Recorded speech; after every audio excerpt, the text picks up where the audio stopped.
ஜெர்ஹாஸ் கிச்சன்ல இன்னைக்கு நம்ம பார்க்க போறது ஃப்ரைட் காலிஃப்ளவர் மசாலா. வாங்க எப்படி செய்யலாம்னு பார்ப்போம்.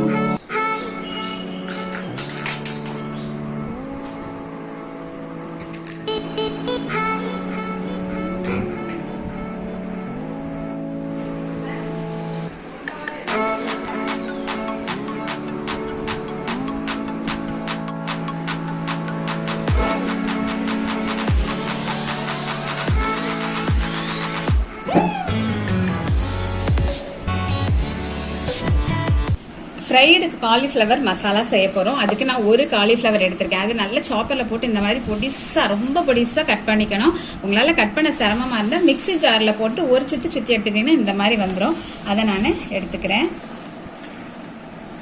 அப்புறமா ஒரு 1/4 கிலோ, அதாவது அதுக்கு ஈக்குவலா இருக்கிற மாதிரி கேபேஜ் எடுத்திருக்கேன். அதையும் இந்த மாதிரி மிக்சியில ஒரு அடி அடிச்சு அதே அளவு, எந்த அளவு காலிஃப்ளவர் நீங்க வருதோ அதே அளவுக்கு நீங்க கேபேஜும் எடுத்துக்கோங்க. அதோட இதுக்கு தேவையான அளவு காரம் நான் 1.5 ஸ்பூன் மொத்தம் எடுத்திருக்கேன். அந்த 1.5 ஸ்பூன்ல பாதியே இதுல ஆட் பண்றேன். இதுக்கப்புறம் நம்ம ஃப்ரை பண்ணதுக்கு அப்புறம் ஒரு சில ப்ரிப்பரேஷன் பண்ணுவோம். அதுக்கு நான் அந்த பாதியை வச்சிருக்கேன். அப்புறமா ஒரு ஸ்பூன் அளவுக்கு சோம்பு போட்டுக்கிறேன். கரம் மசாலா 1/2 ஸ்பூன்.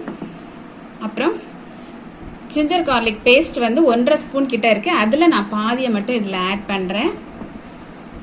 அப்புறம் கார்ன்ஃபிளவர் ஒரு 1/2 கப், 2 டேபிள் ஸ்பூன் வரும்னு வச்சுக்கோங்களேன். அப்புறம் மைதா மாவு 1 கப். நல்லா முதல்ல ட்ரையா நம்ம பிசைஞ்சிட்டு அப்புறம் தேவைப்பட்டா தண்ணி ஊத்திக்கலாம். இதோட தேவையான அளவுக்கு நம்ம சால்ட் ஆட் பண்ணிக்கலாம்.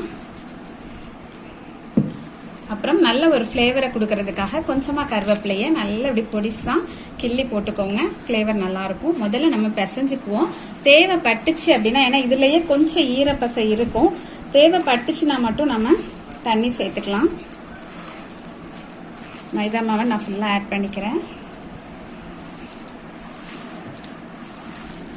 கலர்ஃபுல்லா இருக்கணும் அப்படிங்கறதுனால நான் காஷ்மீரி சில்லி ஒரு 1/2 ஸ்பூன் அளவுக்கு மட்டும் ஆட் பண்ணிக்கிறேன்.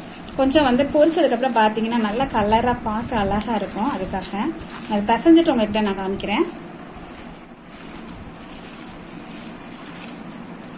எல்லா பக்கமும் எல்லா மசாலாவும் படுற மாதிரி நம்ம பிசைஞ்சுக்கணும். தண்ணி தேவையில்லை, கரெக்டா இருக்கு. நம்ம இப்படியே விட்டுடலாம். நமக்கு இது ரெடி ஆயிடுச்சு. ஸ்டவ் ஆன் பண்ணி ஆயில் ஃப்ரை பண்றதுக்காக ஊத்தி வச்சிருக்கேன். நல்லா டீப் ஃப்ரை பண்ண போறோம். இது நல்லா ஹீட் ஆகட்டும். ஆயில் ஹீட் ஆயிடுச்சு. நம்ம இதுல இருந்து குட்டி குட்டியா உருட்டி இந்த பக்கோடாலாம் போடுவோம் இல்லையா, அந்த ஷேப்ல குட்டி குட்டியா நம்ம போட்டு எடுக்க வேண்டியதான். நல்லா 2 பக்கமும் திருப்பி போட்டு மொறுன்னு எடுக்கணும். அதுக்கப்புறம் நம்ம ஒரு ப்ரிப்பரேஷன் பண்ணுவோம். அதுதான் இந்த டிஷ்ஷுக்கு நல்ல ஒரு டேஸ்ட்டை கொடுக்கும். எண்ணெய் எந்த அளவுக்கு ஊத்துறீங்களோ அந்த அளவுக்கு நீங்க போட்டுக்கோங்க.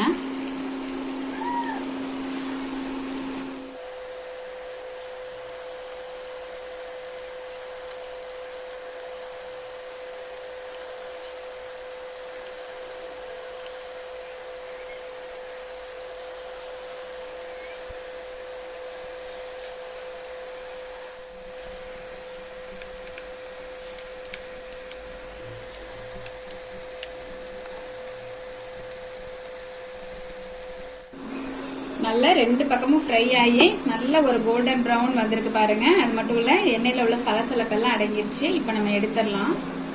எல்லாத்தையும் நம்ம பொரிச்சு எடுத்துட்டோம். இப்ப அதே பேன் தான், கொஞ்சமா 1 ஸ்பூன் ஆயில் மட்டும் இதுல வச்சுட்டு வேற ஒரு இதுக்கு மாத்திட்டேன் நானு. அந்த ஆயில் ஹீட் ஆனதுல ஒரு 1/2 ஸ்பூன் சோம்பு போட்டுக்கலாம். கொஞ்சமா கருவேப்பிலை, அதோட ஒரு 20 சின்ன வெங்காயம் கட் பண்ணி வச்சிருக்கேன். அதையும் நான் போட்டுக்கிறேன். நல்லா அதை வதக்கிக்கலாம். மாதிரி வெங்காயம் வதங்கிடுச்சு. இப்ப நம்ம மிச்சம் வச்சிருந்த அந்த இஞ்சி பூண்டு விழுது இருக்கு இல்லையா, அதை நம்ம போட்டுக்கலாம். இதோட ராஸ்மல் போற வரைக்கும் நல்லா வதக்குவோம்.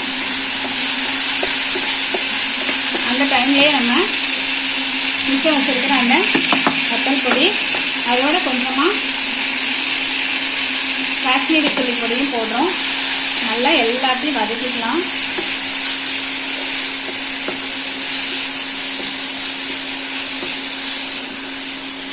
ஒரு நிமிஷம் வதக்கிட்டோம். இப்ப ஒரு 3 பெரிய தக்காளியை இந்த மாதிரி நான் அரைச்சு வச்சிருக்கேன். அதையும் இதோட சேர்த்து அதில் உப்பு போட்டு தான் நம்ம ஃப்ரை பண்ணியிருக்கோம். இது இந்த ஒரு கிரேவிக்கு கொஞ்சமாக உப்பு வேணுங்கிறதுனால கம்மியாக சால்ட் போட்டுக்கலாம். இப்போ இதெல்லாம் வந்து மசால் வாடையெல்லாம் போய் எண்ணெயெல்லாம் பிரிஞ்சு வரணும், நல்ல கட்டி ஆகணும். அதுக்கப்புறமா தான் நம்ம அந்த காலிஃப்ளவர் பொரிச்சதை இதில் போட்டு அப்படியே நம்ம ட்ரையாக தான் எடுக்க போகிறோம். அப்புறம் ஓரளவு தண்ணி வத்திருக்கு பார்த்தீங்களா. இந்த ஸ்டேஜில் ஒரு கேப்சிகம் அந்த மாதிரி பொடிசாக கட் பண்ணதை போட்டுக்கலாம். ஏன் நான் இந்த டைமில் போடுறேன் அப்படின்னாக்க கொஞ்சம் ஆஃப் பாயில் ஆகிருக்கணும். சாப்பிடும்போது கொஞ்சம் நறுக்குன்னு கடிப்பட்டால் தான் இது டேஸ்ட் நல்லாயிருக்கும். அதனால தான் இந்த ஸ்டேஜில் நான் போடுறேன். ஃப்ளேவருமே நல்லா இறங்கி நல்லாயிருக்கும். இப்போ நல்லா நமக்கு ட்ரை ஆகட்டும். பாருங்கள், இந்த கிரேவி வந்து நல்லா எண்ணெயெல்லாம் பிரிஞ்சு வந்துடுச்சு, நல்லா ட்ரை ஆகிடுச்சு. இந்த ஸ்டேஜில் நம்ம பொரிச்சு வச்சுருக்கோம் இல்லையா காலிஃப்ளவர், இதை அதில் போட்டு நல்லா எல்லா பக்கம் கட்டி போட்டு ஒரு 2 மினிட்ஸ் கழிச்சு நம்ம இறக்கிடலாம். அந்த மசால் ஃபுல்லாக நல்லா அதில் அப்சர்வ் ஆகி டேஸ்ட்டு எல்லாம் சேர்ந்து நல்லா வரும். போட்டு இப்படி கிண்டும் போது வந்து நீங்கள் ஹை ஃப்ளேமில் வச்சே கிண்டுங்க. அப்போ தான் வந்து நல்லா மேலே மொறுமொறுனும் அதே நேரம் அப்சர்வ் ஆகியும் இருக்கும். நம்ம லோ ஃப்ளேமில் வச்சுட்டோம் அப்படின்னாக்கா அது ஃபுல்லாக ஊறி போயிடும். இப்போ நல்ல கலரிட்டு நம்ம இறக்கிடணும்.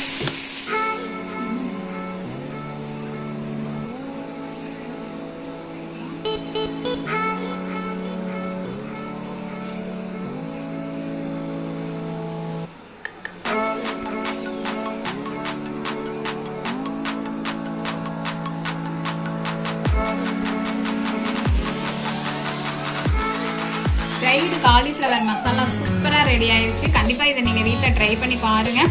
ஈவினிங் ஸ்நாக்ஸாகவும் சூப்பராக இருக்கும், சப்பாத்திக்கு கூட ரொம்பவே நல்லாயிருக்கும். அது மட்டும் இல்லை சூப்பராக இருக்கும். நீங்கள் ட்ரை பண்ணி பாருங்கள். பிடிச்சிருந்தா ஃப்ரெண்ட்ஸுக்கு ஷேர் பண்ணுங்கள். மறக்காமல் சேனலை சப்ஸ்கிரைப் பண்ணுங்கள் ஃப்ரெண்ட்ஸ். Okay, bye friends.